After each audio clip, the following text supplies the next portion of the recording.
Salam sejahtera, terima kasih kerana bersama dengan saya di Nazilin Unity Channel. Kesederhanaan Perdana Menteri bersama Agong duduk bersimpuh ketika berbuka bersama menuai perhatian netizen dan Malaysia.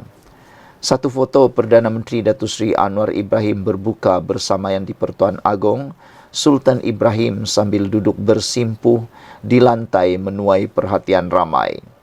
Ia dianggap lambang terbaik yang menunjukkan hubungan akrab antara istana dan pihak kerajaan. Foto itu ketika Sultan Ibrahim berkenan berbuka puasa bersama pemimpin kerajaan perpaduan serta perwakilan asing di Istana Negara malam kemarin. Turut dilihat kedua-dua timbalan Perdana Menteri Datuk Seri Ahmad Zaid Hamidi dan Datuk Seri Fadilah Yusof. Dengan hanya beralaskan kain putih, santapan berbuka dimulakan dengan menjamah kurma dan air mineral sebelum Agung bersama pemimpin kerajaan perpaduan menunaikan solat maghrib. Kesederhanaan yang ditunjukkan dalam foto tersebut menarik perhatian ramai dengan ada yang menitip pesanan agar kerajaan terus menunjukkan contoh yang baik kepada rakyat. Sangat erat hubungan Perdana Menteri dengan Yang di-Pertuan Agong. Leading by example, good to see, kata seorang netizen. Seorang lagi netizen memberikan komen, lama tak tengok istana dan kerajaan dalam keadaan harmoni. Demikian antara komen orang ramai di Facebook. Dengan ini, gambaran ini sedang membawa kepada gambaran yang positif kepada Malaysia, iaitu menjadi negara yang lebih makmur dan kaya raya. Sementara itu, di platform X, seorang pengguna bernama Adam Yusuf berkata, gambar itu adalah mesej sebenar erti Ramadan dan kepimpinan. Ada yang menulis, aku suka tengok gambar ini. Satu mesej yang jelas erti Ramadan dan kepimpinan, kata mereka. Moga kesederhanaan ini dapat menginsafkan diri dan berusaha sedaya mungkin untuk pulihkan negara. Rakyat juga perlu bersatu hati dan melawan musuh sebenar, iaitu sikap pentingkan diri dan iri hati ciapnya. Sebelum itu, kita juga digemparkan dengan satu isu berkaitan dengan Gabriel Garcia Marquez yang mana Anwar dikecam. Kenali Gabriel Garcia Marquez sebelum kecam Anwar. Pengecam Datuk Seri Anwar Ibrahim diminta mengenali penulis buku bernama Gabriel Garcia Marquez dengan lebih mendalam sebelum mengecam beliau kerana penulis ini bukan sastrawan biasa, bahkan ada bukunya yang telah diterjemah ke dalam bahasa Melayu. Wartawan Fatih Arif Omar ketika mengulas isu ini mencadangkan elok mereka berkenalan dengan buku ini untuk mengenali siapa manusia bernama Gabriel Garcia Marquez. Menurut Fatih, Marquez bukan sastrawan biasa. Dipanggil Gabito atau Gabo sahaja, beliau seorang wartawan dan penggerak politik aliran kiri yang berpengaruh di Amerika Selatan. Kesastraannya dibandingkan Miguel de Cervantes, pengarang karya besar Eropah, dan Spanyol Don Quixote. Tetapi ialah pembaca kita bukan minat sastra sangat. Orang sastra belum tentu, tulis Fatih menerusi Facebook beliau. Baru-baru ini Anwar memuat naik gambar beliau sedang membaca buku penulis itu ketika berada di atas kapal terbang dalam perjalanan pulang ke Malaysia dari Jerman. Saudara, dalam perjalanan pulang dari Hamburg selepas acara padat tetapi lawatan yang produktif ke Jerman, saya membaca novel Gabriel Garcia Marquez bertajuk Until Agos.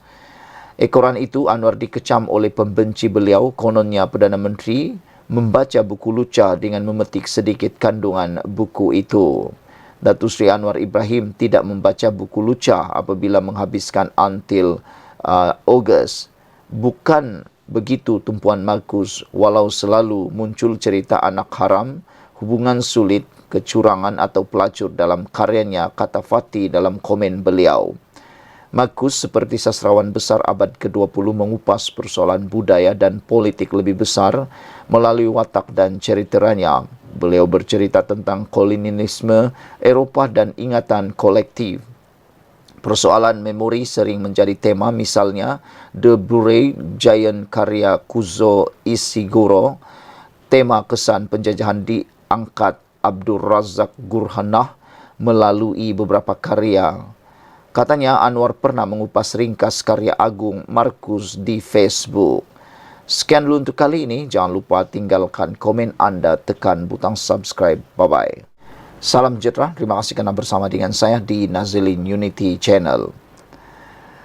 Inilah kehebatan Datuk Seri Anwar Ibrahim yang tiada taranya, yang tidak dapat dinafikan oleh sesiapapun, bahkan mungkin dibenci, bahkan dicemburui oleh ramai pemimpin politik dunia.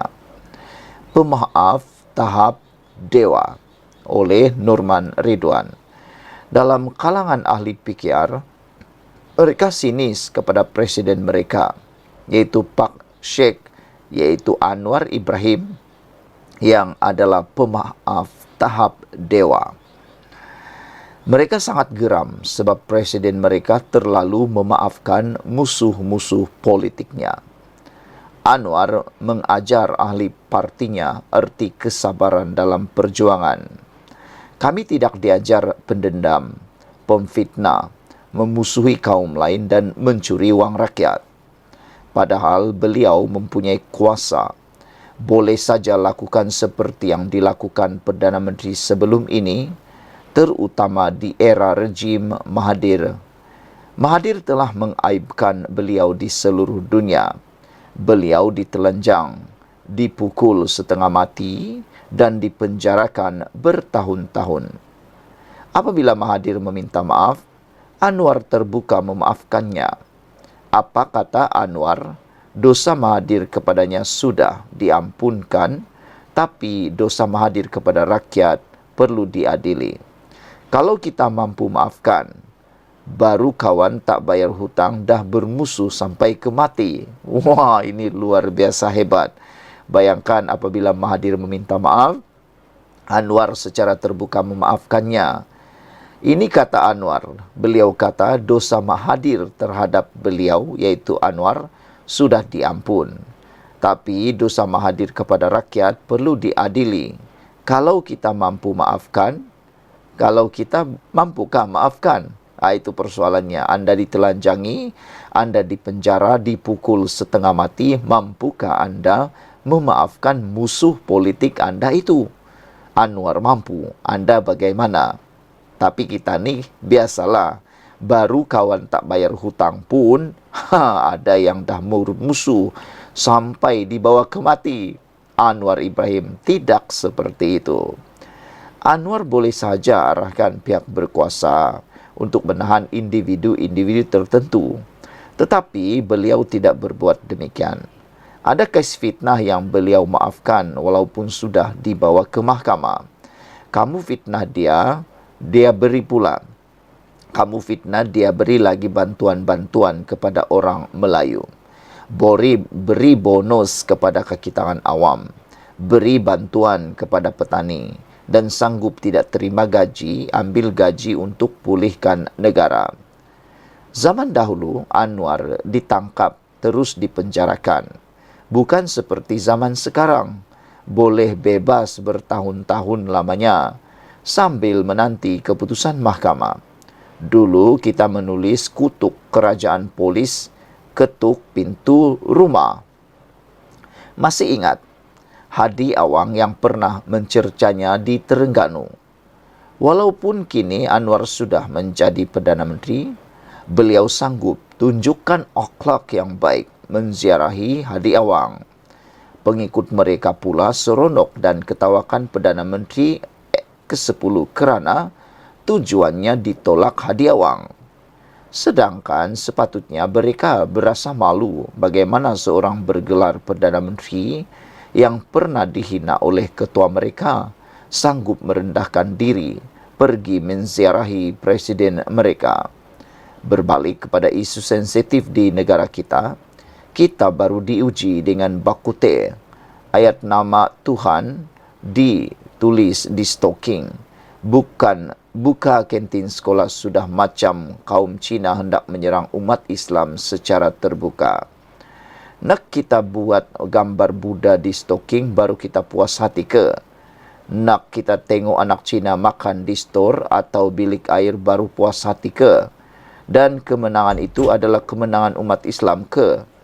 Apa salah beri penerangan atau menegur dengan akhlak? Berjuang Islam konon baru suruh berhenti rokok, ulama kata haram, kau kata halam. Akhir kata, carilah ilmu Islam itu. Jangan normalisasikan isu perkauman, tapi normalisasikan ajaran Islam yang ditunjukkan baginda Rasulullah. Ditulis oleh Norman Rizwan, pemaaf tahap dewa, dipetik daripada Harapan Daily. Sekian dulu untuk kali ini. Jangan lupa tinggalkan komen anda, tekan butang subscribe. Kita jumpa lagi. Bye-bye. Selamat pagi, salam sejahtera. Terima kasih kerana bersama dengan saya di Nazilin Unity Channel. Akhirnya yang kita tunggu-tunggu. Akhirnya suara Datuk Seri Anwar Ibrahim, Perdana Menteri Malaysia, berkumandang. Mengulas tentang isu stalking dengan kalimah Allah. Saudara, isu ini memang sangat panas. Namun demikian, ini komen lebih hebat, lebih afdal dan bijaksana daripada Perdana Menteri Malaysia yang juga terkenal sebagai Perdana Menteri Perpaduan Malaysia. Datuk Seri Anwar Ibrahim kata, mesti ada tindakan, tapi jangan hukum melampau. Itu komen Anwar Ibrahim berkait dengan isu stalking. Sangat tegas, sangat bijaksana, tetapi juga mengambil kira sentimen perkara yang mustahab. Perdana Menteri Anwar Ibrahim berkata, kontroversi membabitkan isu stalking yang tertera kalimah Allah baru-baru ini perlu disiasat dan diambil tindakan mengikut garis panduan undang-undang. Datuk Seri Anwar Ibrahim selalu mengatakan bahawa negara kita ini adalah negara berundang-undang. Tiada seorang pun di Malaysia ini boleh mengambil tindakan mengikut suka hati rasa sendiri berkait dengan perkara apapun di Malaysia. Ianya bukan berkaitan emosi, tetapi harus mengikut undang-undang. Kerana negara ini diikat oleh undang-undang. Namun demikian, Anwar Ibrahim menegaskan hukuman terhadap pihak terbabit tidak seharusnya berlebihan. Pandangan saya jelas, kata Anwar Ibrahim. Ada laporan, ada keterlanjuran. Mesti ada tindakan segera. Kemudian keputusan mengikut jalur hukum, kata Anwar. Mesti maju terus. Kenapa kita mesti terperangkap dengan isu-isu yang berpanjangan? Satu perkara yang menarik perhatian kita apabila Anwar Ibrahim kata, mesti maju terus. Dengan kata yang biasa kita cakap, mesti move on. Tapi mesti diberi hukuman dan mesti diambil tindakan, kata Anwar. Tapi kita mesti move on. Kenapa kita mesti terperangkap dengan isu-isu ini berpanjangan? Soal Anwar Ibrahim. Ada laporan, ambil tindakan, kata Anwar pada majlis berbuka puasa bersama petugas media di Putrajaya malam tadi. Kata Anwar, dia berharap agar isu itu dapat ditamatkan. Jangan ada penghinaan terhadap agama, apalagi Islam, kata Anwar Ibrahim. Jangan kita terus dengan perbincangan ini, seolah-olah ada malapetaka besar dalam negara ini. Ambil tindakan tegas, segera, kata beliau. Dan kita kemudian harus maju dalam lapangan yang nak kita terokai. Hukuman pun janganlah hukuman yang melampau. Ada orang lakukan kesalahan sebagaimana kita juga lakukan kesalahan. Janganlah seolah-olah macam mendera orang lebih dari yang sepatutnya, kata Anwar. Mengenai ahli politik dalam kerajaan yang dilihat bertikam lidah mengenai perkara itu, Anwar Ibrahim berkata, kerajaan adalah demokratik dan percaya kepada kebebasan untuk bersuara secara kritis. Dalam kerangka badan politik yang bebas dan demokratik, tak boleh diikut sistem walak. Dalam parti yang mengekang pemikiran bebas, ia tidak mengizinkan. Kita membolehkan, kata Anwar Ibrahim. Kontroversi tercetus minggu lalu apabila gambar stoking yang tertera perkataan Allah dan dijual di kedai kekemat Bandar Sunway tular di media sosial. Susulan kekecohan itu, Kekemat mengeluarkan permohonan maaf kepada semua pelanggannya, khususnya masyarakat Islam, dan mengesahkan bahawa tindakan segera telah diambil untuk menghentikan penjualan stoking berkenaan. Ini termasuk menamatkan kontraknya dengan Xinjiang Sendirian Berhad, sebuah syarikat yang berpengkalan di Batu Pahat, Johor. Pembekal itu sebaliknya menyalahkan Mu Mian King Hoseri kerana tersilap menghantar stoking berkenaan, di mana mereka kemudiannya telah terlepas pandang produk tersebut. Pihak polis ketika pemeriksaan ke atas kilang Xinjiang hanya menemui 5 pasang stoking tertera kalimah Allah dan kesemuanya telah ditarik balik dari Kekemat. Ketua Pemuda UMNO Akmal Saleh antara yang lantang menggesa Kekemat diboikot meskipun selepas ditegur 3 menteri kabinet. DAP turut menyuarakan rasa tidak setuju dengan pendirian sayap UMNO itu. Isu stoking, itulah dia suara komen daripada Anwar Ibrahim yang amat tegas dan bijaksana. Inilah Perdana Menteri yang kita harap-harapkan. Bijaksana dalam mengambil keputusan, bijaksana dalam menjaga perpaduan. Sekian dulu untuk kali ini. Jangan lupa tinggalkan komen anda, tekan butang subscribe. Bye-bye.